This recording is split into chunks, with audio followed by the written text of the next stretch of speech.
Brandon, welcome back to the Leaders Who Care series. Thank you, Mark. Nice to be back. Man, have you grown since we first started meeting each other and whatnot and done some great things. This is what we call Leaders Who Care on the fly, talking about what's been happening, where you're going. Um, can you share a little bit give a little brief intro again of what you do and what you're looking to grow and scale and build teams and all this exciting stuff and the impact you're going to make? I hand it off to you to take it from there. Certainly, Mark. Thank you. And I'll note before I say anything else, just that it's really cool to be back on this Leadership Care podcast, and especially because a lot of the growth I've had in the last year has been thanks to the network that you've created at Leaders Who Care, and so that's been really just a big part of my journey, which of course I'll get into in a second. But I did just want to mention that, and I really recognize that, and I appreciate that. Now, We what am I appreciate you talking too. about? You're part Yeah. of the growth and a whole bunch of people like you. It's amazing. I'm surprised. I'm really surprised, No, I Um, really do, and you're doing great work. That's why I want to have everybody get an update and see what you're up to. So share a little bit. Sounds good to me. Yeah. So yeah, I started last year a nonprofit called Collegiate Institute for Middle East Affairs. Very long title, and it's easier to. Our acronym is SEMA, which is both easier to remember and easier to say, most importantly. And at SEMA, we were really founded with a serious dual focus. I've been a student at American University for a few years, and I was really dismayed at the state of campus dialogue and campus discourse, particularly around issues in the Middle East. The Israeli-Palestinian conflict, for specific, has really just been a point on campuses across this country where people really lose their own humanity, lose the ability to recognize other people's humanity, and it has created seriously hateful environments on campus. That's something that's been really disappointing to me, and especially within spaces where I'm going to learn about all sorts of issues in the Middle East. Just the effect that on discourse that has happened over the last few years, and to be honest, it's nothing new, but it's just much worse since I've been on campus.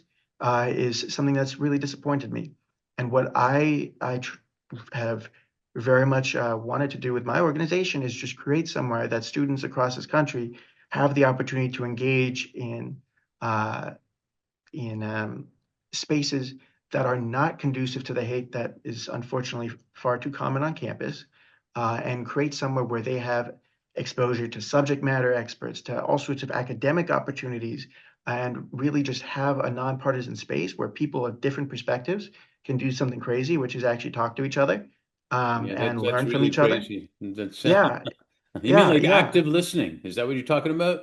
Yeah, a little bit of active listening. And what I've really found is people across perspectives really do want to talk to each other. People tend to realize we're all human beings, and people tend to want somewhere where we can genuinely learn from each other, get our ideas challenged. I can say when I went to college, one of the things I was most excited about was getting exposure to people who would disagree with the perspectives I'm coming in on, so I could actually really build upon my ideas and challenge myself and my way of thinking. And that is not something that's lost. That is something that a lot of students want to be able to do. And it's just very hard to figure out how you can do that on campus.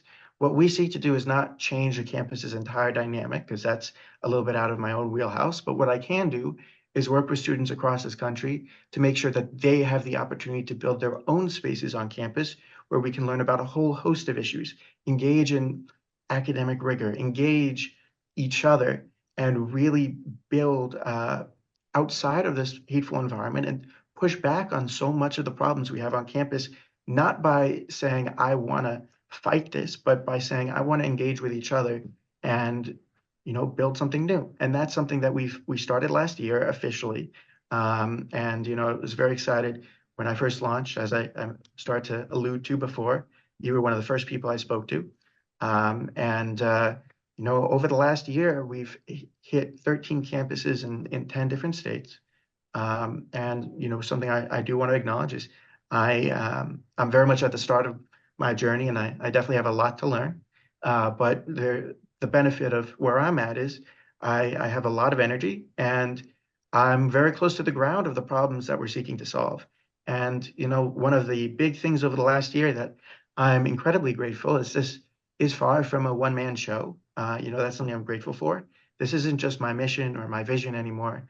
I have, and I don't just have others who share in my resolve or people who share in my vision, but are actively contributing to it, that have joined with me now and have turned it from my mission to our mission. And there's a pretty unique honor that comes with that, especially when it's with some really, really talented people who, by the way, are doing everything 100% volunteer and 100% for free, which is something else I'm very, very grateful for.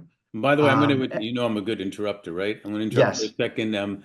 One of the please. characteristics of a leader who cares is that other people do want to follow somebody who really cares about them and buying in the whole vision and even adjusting the vision based on other people's thoughts and whatnot. So kudos to you for that.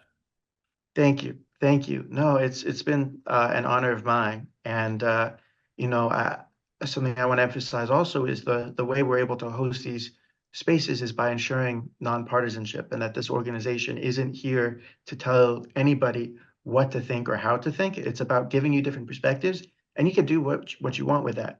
And so, as part of ensuring that our organization remains nonpartisan, it means I have to surround myself with really talented people who see things differently than I do, and collaborate and take that hard step ourselves. So that way on campus, where we're asking students to do that, they have a model from us. And so that's something I've also been really thankful to be able to find within my team. So that's something I just want to mention. And the way we've really worked this last year is we've hosted a ton of different events, especially in Washington, D.C., where I'm based. A lot of different think tanks have hosted us. We've done all sorts of really wonderful events, and we've launched this really wonderful partnership, which is providing leadership training to our top chapter leaders, with actually another member of the Leaders Who Care community. And we just 2 weeks ago hosted a in-person fly-in in Chicago for 3 days, where 11 of our chapter leaders came together in person for the first time, from all across this country, and spent 3 days together learning everything from how to build a team, how to manage all sorts of different personalities, and really just is an investment in our people, which is something that is incredibly important to me. And so, what I've been really, really grateful for is we've been able to do a lot of different things all at no cost, and really build out that model that we can scale up. And that's what this past year has been about. And I've been really, really grateful for the progress we've made so far. And that's also what I'm very excited about to talk about now is we're looking forward to the next year, and we're looking forward to scaling this organization up. And a big part of that is I want to transition away from a fully volunteer team to ensuring we have professional staff. And I don't have to look further than some of the people who have put in such serious amounts of time to really make the organization what it is today. And so I want to find ways where I can both support the people already involved with me and also build that professional staff at the same time. And so that's a key area of scaling is, while we work with students, we want to be ran by people who are out of college and have the time to dedicate to ensuring that we remain consistent to our vision and remain consistent uh, to our goals of really working with students across the country. And so that's one key area of scaling that we're looking at right now. And these events we've held, we're at campuses everywhere from Washington, D.C. to Mississippi State in Mississippi to Florida International University. We are truly national, and we truly believe that students across the country deserve opportunities to succeed. And I'm very well aware that um, because I made the decision to go to school in Washington, that's enabled a lot of connections within the foreign policy space that have benefited us for a lot of events. And I'll say there's a lot of people who, while I do love myself, are a lot smarter than I am at different campuses and just didn't have the same opportunities purely because of geography. And so part of this goal is we want to bring those opportunities to Mississippi State, to Florida National University, to our other campuses. And that requires us to continue to scale the model that we have right now. And that's something we're looking at doing. We had a large summer series in Washington, uh, I guess now a few months ago, held a lot of events.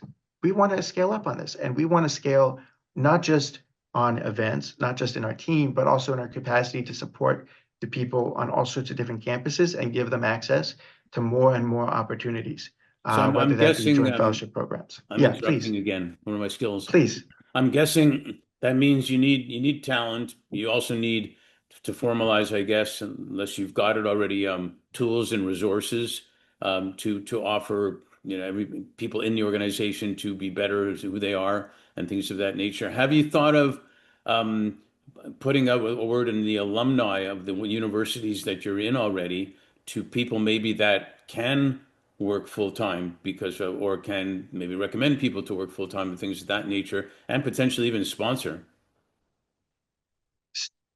Great question. And I will say, firstly, we're no shortage of people who want to put in the time and effort and work full time. Heck, I have a actually a great guy who graduated from Mississippi State last year and has been working full time with me for the last few months.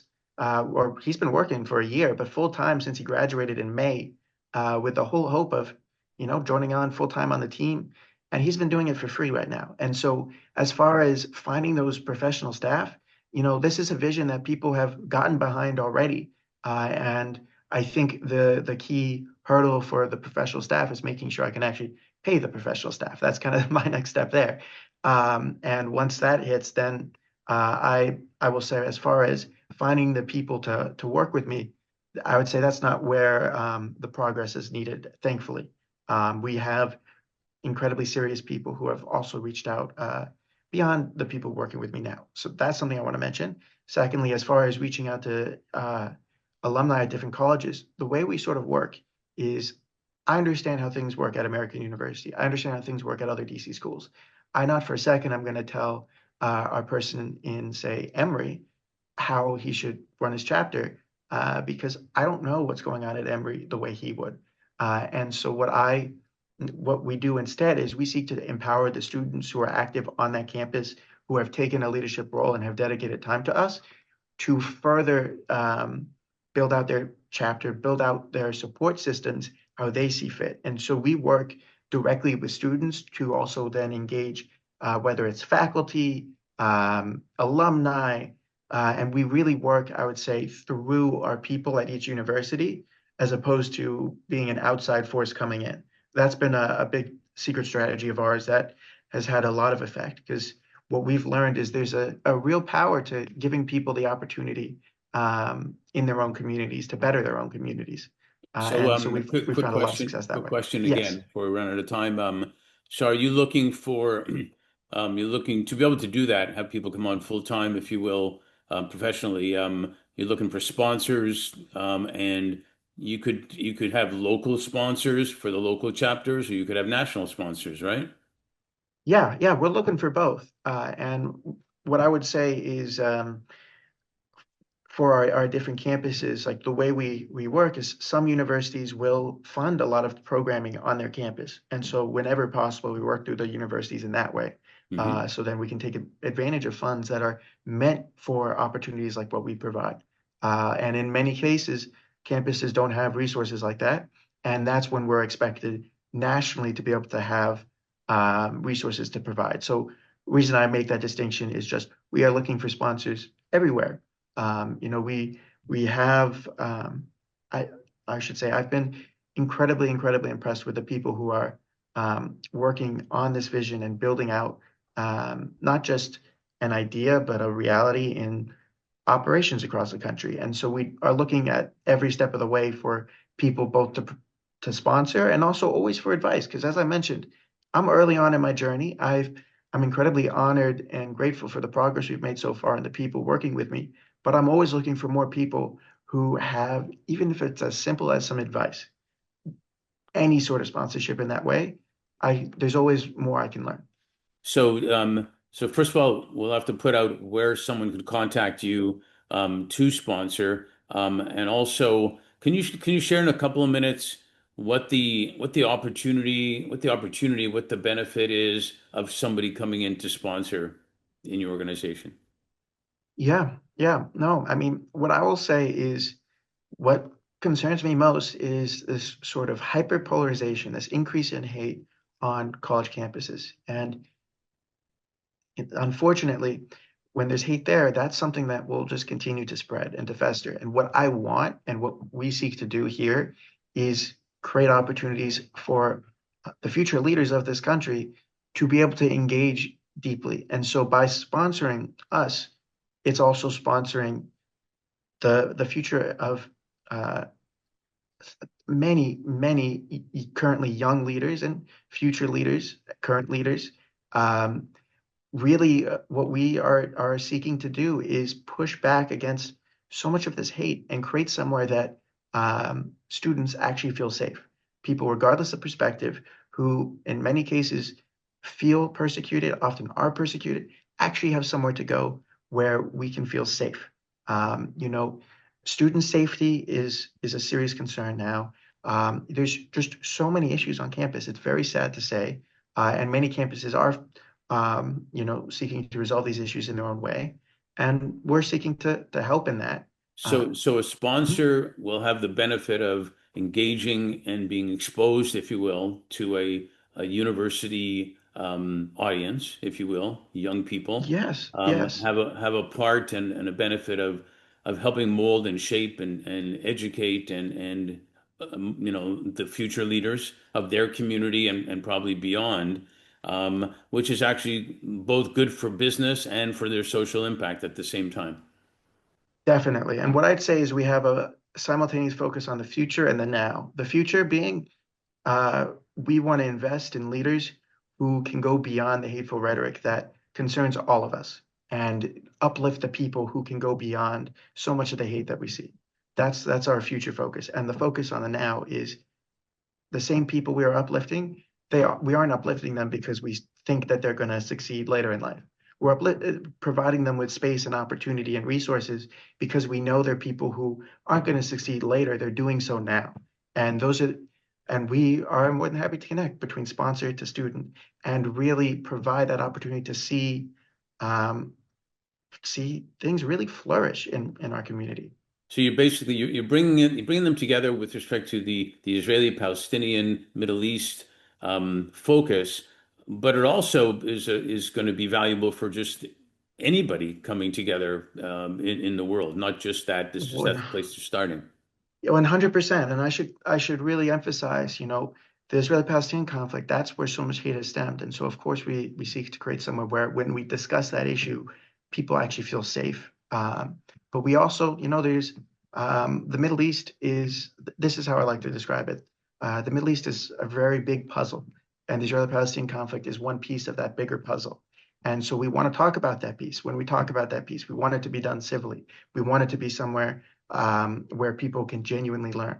But then we also want to create somewhere where students can learn about the many other pieces that fit into that puzzle, let alone if you start talking about issues and affairs in Africa, which there's a lot going on. It's a massive continent. And we do seek to uplift a lot of understanding on what's going on there too. So we really also create a space for students, beyond, say, a major who want to learn about the affairs and not just learn, but be actively involved, whether it's through fellowships, internships, things like that, getting published through a, um, a journal that we're actually starting.